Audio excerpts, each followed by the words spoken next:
ಇವತ್ತು ಹೋಬಾ ನಾಗಸಿದ್ಧಾರ್ಥ ಅವರ ಬಡ್ತಿ ಮೀಸಲಾತಿ ಏನು ಇಶ್ಯೂ ನಡೀತಾ ಇದೆ ಇವಾಗ, ನೌಕರ ಸಮುದಾಯಗಳಲ್ಲಿ ದೊಡ್ಡ ಆತಂಕ ಸೃಷ್ಟಿಯಾಗಿದೆ.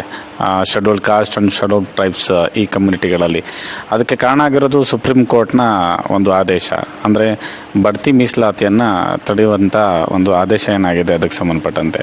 ಹಾಗಾಗಿ ಈ ಹೊತ್ತಲ್ಲಿ ಮೀಸಲಾತಿ ಅಂತಂದ್ರೆ ಏನು, ಹಾಗೆ ಬಡ್ತಿ ಮೀಸಲಾತಿ ಅಂತಂದ್ರೆ ಏನು, ಅದು ಯಾವ ರೀತಿ ಬಡ್ತಿಯನ್ನು SC/ST ಸಮುದಾಯಗಳಿಗೆ ಕೊಡ್ತದೆ, ಆ ರೋಸ್ಟರ್ ಪದ್ಧತಿ ಹೇಗಿರುತ್ತೆ, ಈ ವಿಚಾರಗಳ ಬಗ್ಗೆ, ಮತ್ತು ಬಡ್ತಿ ಮೀಸಲಾತಿ ಮತ್ತು ಮೀಸಲಾತಿ ಈ ವಿಚಾರಗಳು ಬಂದಾಗ ಸಹಜವಾಗಿ ಬೇರೆ ಬೇರೆ ಸಮುದಾಯಗಳು ಕೆಂಗಣ್ಣಗಳಲ್ಲಿ ಈ SC/ST ಸಮುದಾಯಗಳನ್ನ ನೋಡ್ತಾ ಇರ್ತವೆ. ಯಾಕೆಂತಂದರೆ ರಿಸರ್ವೇಷನ್ ಅಂತ ಬಂದ ತಕ್ಷಣ ಆ ರಿಸರ್ವೇಷನ್ ಅಂತ ಇರೋದು ಎಲ್ಲವೂ ಕೂಡ ಕೇವಲ SC/ST ಸಮುದಾಯಗಳು ಮಾತ್ರ ಅನ್ನುವಂಥ ಅಭಿಪ್ರಾಯವನ್ನು ಸಮಾಜದಲ್ಲಿ ಒಂದು ಸಾಮಾನ್ಯೀಕರಿಸಿ ಅದನ್ನು ಹೇಳಲಾಗುತ್ತೆ. ಹಾಗಾಗಿ ಶೆಡ್ಯೂಲ್ಡ್ ಕಾಸ್ಟ್ ಮತ್ತು ಶೆಡ್ಯೂಲ್ಡ್ ಟ್ರೈಬ್ ಈ ಎರಡು ಸಮುದಾಯಗಳ ಮೀಸಲಾತಿ 49.5ರಲ್ಲಿ ಎಷ್ಟಿದೆ? 18% ಇದೆ. ಹಾಗಾದರೆ ಉಳಿದವರ ಮೀಸಲಾತಿ ಎಷ್ಟು? ಅಂದರೆ ಹಿಂದುಳಿದ ವರ್ಗಗಳಿಗೂ ಮೀಸಲಾತಿ ಇಲ್ವೇ? ಇವುಗಳನ್ನೆಲ್ಲ ನಾವು ವಿಚಾರ ಮಾಡಬೇಕಾಗಿದೆ.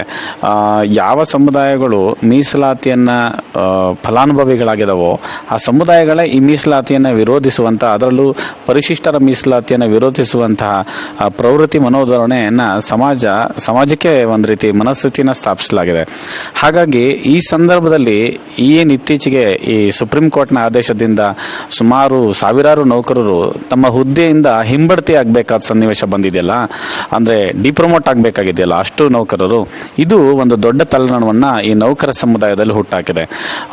ಈ ಕಾರಣಕ್ಕಾಗಿ ಹೋಬಾ ನಾಗಸಿದ್ಧಾರ್ಥ ಅವರು ಮೀಸಲಾತಿ ಮತ್ತು ಬಡ್ತಿ ಮೀಸಲಾತಿ, ಅಂದರೆ ಇಲ್ಲಿ ಮೀಸಲಾತಿ ಅಂತಂದರೆ SC/ST ಮತ್ತು OBCಗಳ ಮೀಸಲಾತಿ, ಈ ಮೀಸಲಾತಿ ಪುರಾತನ ಕಾಲದಿಂದ ಯಾವ ರೀತಿ ಇತ್ತು ಸ್ವರೂಪದಲ್ಲಿ, ಮತ್ತು ಯಾವ್ಯಾವ ಸಮುದಾಯಗಳು ಈ ಮೀಸಲಾತಿಯನ್ನು ಪಡೆದುಕೊಳ್ತಾ ಇದ್ದೋ, ಹಾಗೆಯೇ ನಂತರ ಈ ಒಂದು ಅನ್ಟಚಬಿಲಿಟಿಗೆ ಮತ್ತು ಹಿಂದುಳಿದ ವರ್ಗಗಳು ಶೂದ್ರ ಸಮುದಾಯಗಳಿಗೆ ಮೀಸಲಾತಿಯನ್ನು ಈ ಸ್ವಾತಂತ್ರ್ಯ ಪೂರ್ವದಲ್ಲಿ ಶಾಹು ಮಹಾರಾಜರವರು, ನಾಲ್ವಡಿ ಕೃಷ್ಣರಾಜ ಒಡೆಯರು, ನಂತರ ಕಾನ್ಸ್ಟಿಟ್ಯೂಷನ್ಲಿ ಬಾಬಾ ಸಾಹೇಬ್ ಅಂಬೇಡ್ಕರ್ ಅವರು, ಇವರು ಯಾವ ರೀತಿ ಅದನ್ನು ಕಲಮುಗಳಲ್ಲಿ ಸೇರಿಸಿದ್ರು, ಇದರ ನಂತರದಲ್ಲಿ ಇವತ್ತಿಗೆ SC/ST ಮತ್ತು OBC ಸಮುದಾಯಗಳು ಇದೇ ಮೀಸಲಾತಿಯ ಫಲಾನುಭವಿಗಳಾಗಿ ಇವತ್ತು ನೌಕರರಾಗಿರೋದನ್ನ ನಾವು ನೋಡ್ತಾ ಇದ್ದೀವಿ.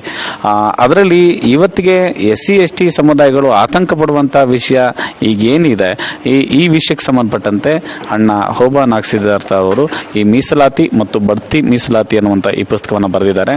ಈ ಪುಸ್ತಕ ಒಟ್ಟು SC/ST ನೌಕರ ಸಮುದಾಯದ ಒಂದು ಅಜ್ಞಾನವನ್ನು, ಅಂದರೆ ಅವ್ರಿಗಿರುವಂಥ ಮೀಸಲಾತಿ ಅಂದರೆ ಏನು, ಎಲ್ಲಿಂದ ಬಂತು, ಮೀಸಲಾತಿಯ ಇತಿಹಾಸ ಏನು ಅಂತ ಗೊತ್ತಿಲ್ಲದ ಸಮುದಾಯಗಳಿಗೆ ಮೀಸಲಾತಿ ಅಂದರೆ ಏನು ಅನ್ನೋದನ್ನು ಕೂಡ ಹೇಳೋದ್ರ ಜೊತೆಗೆ ಇವತ್ತು ಈ ಬಡ್ತಿ ಮೀಸಲಾತಿಗೆ ಮುಂದಿನ ಹೋರಾಟ ಅಥವಾ ಮುಂದೆ ಏನಾಗಬೇಕಾಗಿತ್ತು ಅನ್ನುವಂಥ ವಿಚಾರಗಳನ್ನು ಕೂಡ ಇದು ಬೆಳಕು ಚೆಲ್ಲಿದೆ.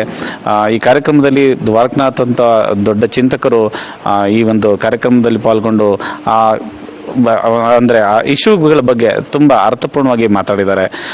ಒಂದು ಅರ್ಥಪೂರ್ಣವಾದಂಥ ಈ ಕಾರ್ಯಕ್ರಮ ಅತ್ಯಂತ ಯಶಸ್ವಿಯಾಗಿದೆ.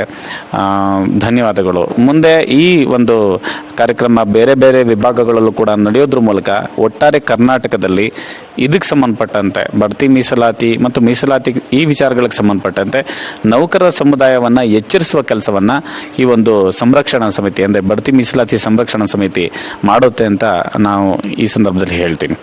ಧನ್ಯವಾದಗಳು.